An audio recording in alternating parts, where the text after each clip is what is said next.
Welcome back to the Green Beans Go channel. It's your host, me, here for our Week 7 touchdown picks. Drum roll, please. I learned I could do that yesterday. Some of you watched that video. I don't know why it's so entertaining to me, but I'm going to do it again because I can. All right, so here is the full sheet. And I messed up at the beginning of the year and did not account for the fact that teams would have bye weeks. So there is going to be a stretch over the next few weeks where these numbers may be slightly off in comparison to one another because some teams have had bye weeks and some teams have not. I don't think it's going to really make a huge impact on my analysis, and therefore the effort it would take to fix retroactively is not worth the effort for what we gain from it. So I want you to know that, but understand I don't think it's a huge determining factor in how I analyze the data. All right, last week, we're not talking about it. Okay, it was horrible. We hit one pick, Deebo Samuel on Thursday. We should have stopped right there. We shouldn't even open the apps on the weekend because we would have been up on the week. The good news overall is that our tier 2 plays are up 6.3 units in the positive. First touchdown plays are up half a unit. Everything else is not great. So this week I plan to scale back. In the past, what I've done is I've given you picks for nearly every game, and I've suggested who to pick right away. I'm not going to do that this week. I'm going to give my picks at the very end. We're just going to talk organically about the games and where I see angles and edges. So let's start with Thursday night, all right? And this is how it's going to be for the rest of these games. In blue are kind of things that have caught my eye. And so I want you to use this information to, the best of your ability and comfortability, and then we'll talk picks at the very end. So what catches my eye here for New Orleans, and I know that they have some quarterback issues with Spencer Rattler starting and not Derek Carr, so that could change some things, but they are the number 1 team at the touchdown for the tight end position. Okay, 5 on the year, and Denver is not great. I know 2 is not, a life-changing number through 6 weeks, but every other game or every 3 games they're allowing a touchdown, which is more than the league average. So, with the team that's missing Chris Olave and Rashid Shaheed tonight, I think Juwan Johnson and Foster Moreau are going to be heavy targets in this game, and so those are the guys I have my eye on. Also, even though they're missing Derek Carr, I do think if you want to play a first touchdown play tonight, I think the side is New Orleans. While Denver may have a more healthy team, it looks like New Orleans' defense is pretty darn good at stopping teams from scoring first. They are at home. That should help. So just some options for that game. Moving on to Sunday, we have Seattle and Atlanta, and I think there is an angle at the wide receivers for both teams. Both of these defenses, Atlanta and Seattle, struggle to stop the wide receiver. Seattle struggles to stop anyone at this point in the year, but I think you could maybe make an argument for there being value on potentially a Seahawks receiver or a Falcons receiver. Jacksonville and New England will be the 9:30 a.m. on the East Coast game. This will be played in London, and I think this is a really big opportunity for an undervalued Drake May's offense to take advantage of what could be one of the worst passing defenses, if not the worst, in the league. So New England has been using Hunter Henry pretty heavily. Keep an eye on him, but there are other options at wide receiver. I know that you see this 3 and it may scare you and say, why am I going to pick a New England receiver when they don't score with the receiver? Well, funny enough, last week they had 2.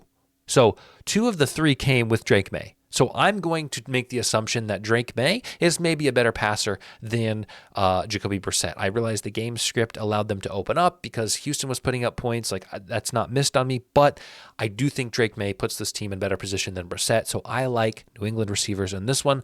If I had to pick a Jacksonville player, it would be a Jacksonville running back, as New England is allowing a lot of rushing touchdown. But I looked at Tank Bigsby's odds, and I will just give you a spoiler. It's not an official play because his odds are like -110. So it scares me a little bit. Etienne is hurt, so I don't imagine that he plays at all. Buffalo and Tennessee, not a ton of edges or angles or thoughts, but Buffalo does score with the QB with Josh Allen quite a bit, and Tennessee has allowed 2 this year. So maybe you want to look at Josh Allen. I wouldn't take him at anything except plus money. So let that be your guide. That's just my suggestion. You can do whatever you please. Cincinnati and Cleveland should be lopsided, but who knows what will actually occur. Cincinnati scores well with the running back and receiver, and Cleveland is horrible at defending both of those. Almost kind of an identical scored versus allowed. Also, first touchdown wise, I think Cincinnati to score the first touchdown with a wide receiver. They've done it twice, and Cleveland's vulnerability is to that position as well. Amari Cooper left, so I'm not even looking for Cleveland to score. However, they do get Nick Chubb back, so maybe that's something to keep an eye on. We'll see. Houston and Green Bay, I think the receivers, again here, are a good spot. Both of these defenses are struggling to defend receivers as far as the end zone goes. 8 for Green Bay, 9 for Houston. Green Bay scores a ton with the receiver. Houston does as well. The only thing with Green Bay is injuries. I don't know, truthfully, who is playing. I know Wicks has been injured. I know Reed has been injured, but I think he's fine now. Watson has been injured. So just monitor that. Be the best judge you can on who to play here. And, this is something that also catches my eye, especially with Green Bay at home, Houston having to travel again.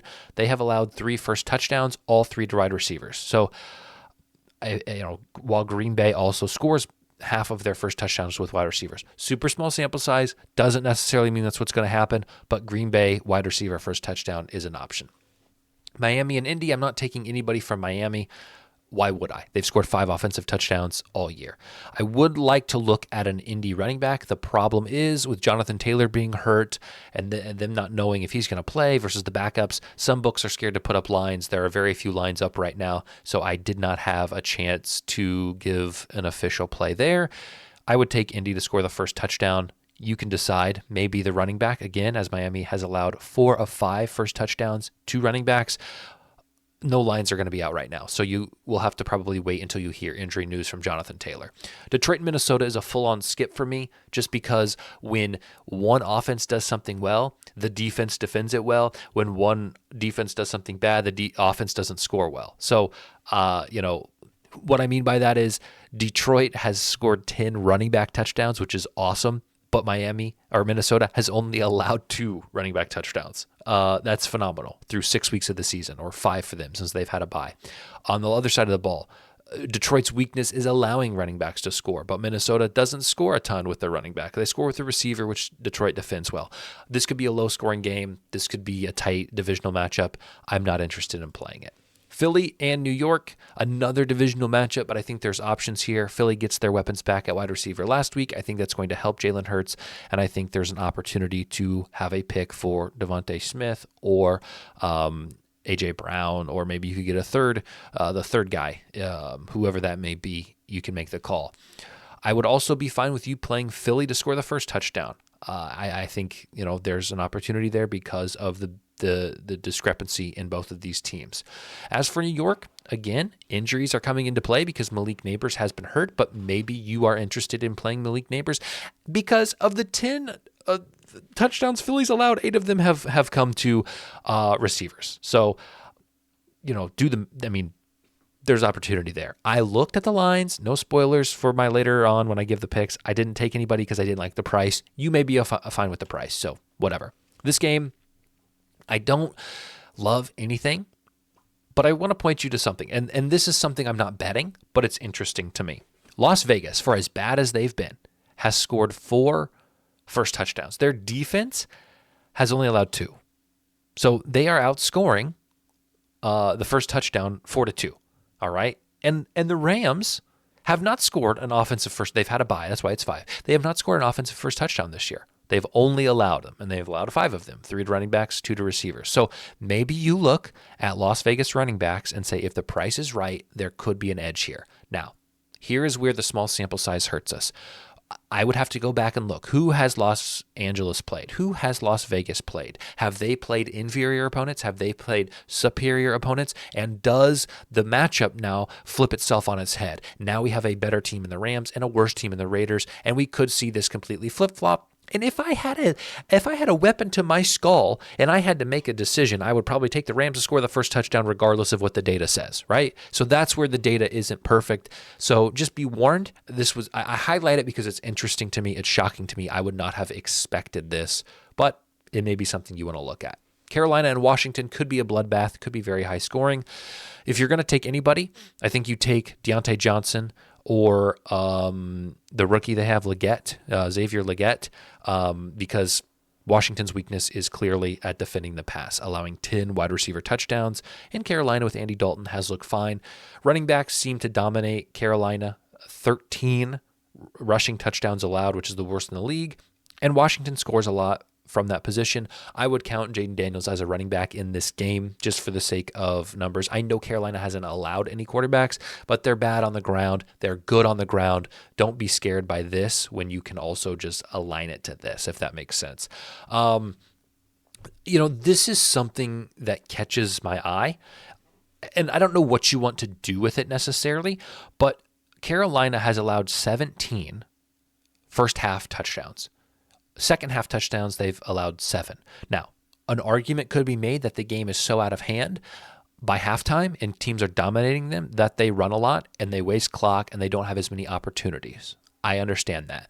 But maybe you want to play something with a first half. If we go on the notion that they are a bad first half defensive team, maybe you take, I know there's first half anytime touchdown score markets. Maybe you look at those if you think you can get better odds. Maybe you play Washington to score the first touchdown, even though that's not what the data down here says. It's just something that is interesting. And I do think it can be easily explained by, well, their teams are up so much on them that they don't try to score. They don't have to score. And if that's the angle, then there is no angle, right? But it's just something that catches my eye. Kansas City and San Francisco is very similar to Minnesota and Detroit in that I don't see an angle because I think the defenses reign supreme. You can look through this and you can see if you find an edge. I personally am staying away from touchdown scores in this one because I think 2 touchdowns is about all we're going to see from each of these teams. All right. Same for the Jets in Pittsburgh. Pretty defensive-minded game. I think it's going to be low scoring, so I would stay away. If you want to get cute, just take Devontae Adams to score. Baltimore and Tampa Bay. If you look at Tampa Bay's weakness, they are allowing the league's worst to quarterbacks, and now they have one of the best rushing quarterbacks in the league. Maybe think about Lamar Jackson if the price is right. And 13 receiver touchdowns for Tampa Bay. And Baltimore's allowing 11, which is pretty substantial. So that could be an option as well. This is our last game. This is on Monday night. I'm not picking anything. It's very similar to other ones. It just seems very defensive. So we're not going to take anything from this game. All right. So my official plays, we'll do this. Is this how you do it? Where's the button that there was a cool button that I realized how to, no, where'd it go? Here we go. All right. And now for my official plays. I skipped twice. I'm going to do that again. We're going to do that again. Okay, are you ready? And now for my official plays. Tier 1. Only 2 plays this week. Demario Douglas for the Patriots. I said that I trusted Drake May a little more. Douglas had the most targets last week. Jacksonville's pass defense is horrible. The stars have aligned. So we're taking him for 1 unit at plus 360. That is on FanDuel. Zach Moss is shocking to me against Cleveland, a team that struggled. I know Chase Brown is very relevant in this offense, and Chase Brown is a good play as well, but I like Zach Moss at this price of 190, which feels way too high for the matchup. That is also on FanDuel. All right, let's go to my tier 2 plays or my half unit plays. I got a few here, quite a bit. 2 tonight, Jawan Johnson and Foster Moreau.